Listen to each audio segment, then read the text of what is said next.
Welcome to this explainer. Today we're diving into what is honestly one of the most fascinating historical detective stories of all time, the 18th century Industrial Revolution.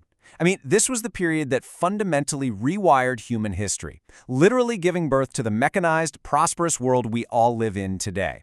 But the big mystery we're going to solve together, by looking at the hard data, is why it happened exactly when and exactly where it did. So why was the Industrial Revolution so distinctly British? Seriously, think about it for a second. Why didn't this massive explosion of innovation happen in France? They were a total powerhouse during the Enlightenment. Or what about Germany? Or China, a country with a massive economy and a huge track record of technological leaps? For the longest time, people just chalked it up to this myth of unique British genius. But as we're about to see, relying on the idea of some inherent national genius to explain history, it's usually a dead end. The real answer isn't in British DNA, it's in British ledgers. To really wrap our heads around this, we need to frame our whole investigation around a famous quote by Thomas Edison. He said, "Invention is 1% inspiration and 99% perspiration."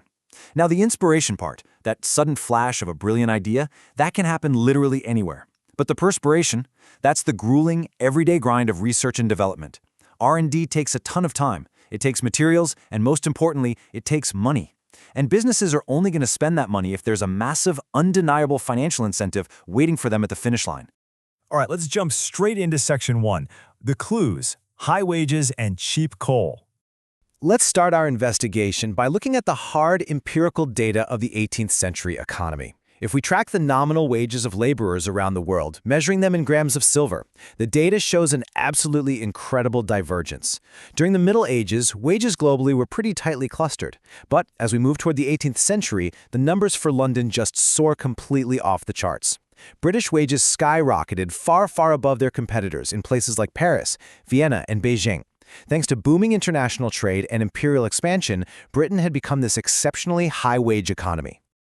To put a human face on this macroeconomic data, check out this quote from a French glassmaker named Delaunay Deslandes back in the 1770s. He was comparing his own workers to his British rivals. And he basically said, "Our Frenchmen eat soup. They scarcely ever eat meat. Your Englishmen eat meat and a great deal of it, and they drink beer continually." I love that quote. It shows that the British worker was incredibly expensive to hire. And what that meant for a British business owner was that the cost of human labor was this massive financial burden that they desperately needed to cut down. But, high wages are really just half the story here.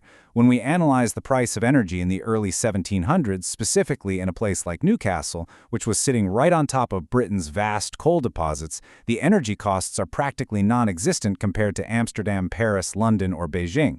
So, while British labor was shockingly expensive, energy in these British coal mining regions was exceptionally, unbelievably cheap. They literally had a mountain of cheap coal just waiting to be burned. And that brings us to the absolute smoking gun of this entire mystery. When you compare the wage rate relative to the price of energy, the data proves that Northern and Western Britain had the highest ratio of labor costs to energy costs in the entire world.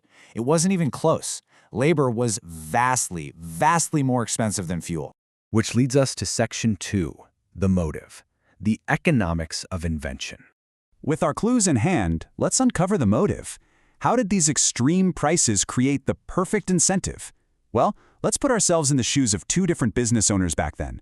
On one side, we have our British firm. Their workers are super expensive, but their energy is incredibly cheap. So if they can build some coal-hungry machine to do the work of 10 men, they're going to save an absolute fortune. On the other side, we have a firm over on the continent, say in France or maybe over in China. Their workers are cheap, but their energy and capital are very expensive. For them, building that exact same coal-hungry machine would actually increase their day-to-day costs. For the British firm, a machine was a highly profitable necessity. For literally everyone else, it was a complete waste of money. And when you plug all of this into a standard economic model, it reveals the exact mathematics of this motive. If you visualize the different ways a business can produce a single unit of output, balancing labor versus capital, adopting a brand new capital-heavy technology fundamentally shifts the math. It pushes overall costs down for the high-wage firm, but actually pushes costs up for the low-wage firm. The math simply dictates that developing this new mechanized technique was only ever going to be profitable if you were paying those sky-high British wages. All right, let's move on to Section 3, the evidence, steam, pins, and cotton. Let's open up the case files and see how this actually played out with real-world innovations. First up, the new common steam engine. Invented in the early 1700s, this thing was a marvel of engineering, sure, but it was an absolute fuel hog. I mean, it consumed a staggering 44 pounds of coal for every single horsepower hour of energy it produced. Because of this immense fuel hunger, it was completely useless anywhere else in the world. It was only financially viable to operate it right next to a British coal mine, where the fuel was effectively free just to pump water out of the mine shafts. Next, let's look at pin making. You might actually be familiar with Adam Smith's famous example of the pin factory, which he based on a real French factory at Lège. Over there, machines were being hand-cranked by cheap human labor. But if Smith had visited the Wormley Works over in Britain, he would have seen a totally different world. The British were using massive, energy-intensive water wheels, which were even supplemented by a steam engine to fully mechanize the process. The British were eagerly substituting their cheap coal and cheap capital just to eliminate the jobs of those expensive human wheel turners. And we absolutely can't forget cotton. Richard Arkwright invented the water frame, which basically kicked off factory production as we know it. Now, the upfront capital to build these machines was high, sure, but the labor savings, they were enormous.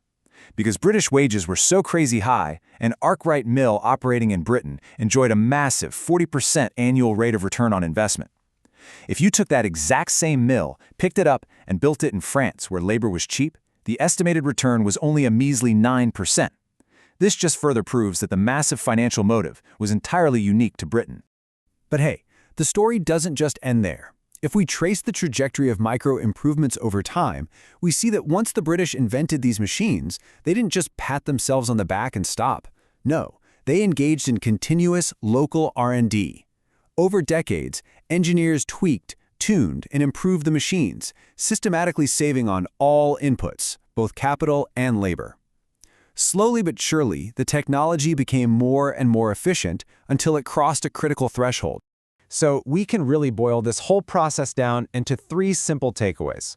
Number 1, initial inventions were crude, they were energy hungry, and they were costly, meaning they were only profitable in Britain. Number 2, continuous local R&D by British engineers steadily made these machines way more efficient. And number 3, eventually they hit a magic tipping point. The technology became so efficient and so cheap to run that it suddenly became profitable for low-wage countries on the continent to finally adopt them. And that is how the Industrial Revolution finally spread across the globe. Which brings us to our final act, Section 4, the twist, science, skills, and spin-offs. Now, economics was the primary driver, yes, absolutely, but science introduced a really fascinating twist, giving Britain the very specific tools it needed to pull this off. Let's trace an amazing domino effect here. Back in the 17th century, scientists like Torricelli invented the barometer, which led to the discovery of atmospheric pressure. That direct scientific discovery is what allowed Newcomen to invent his atmospheric steam engine in 1712.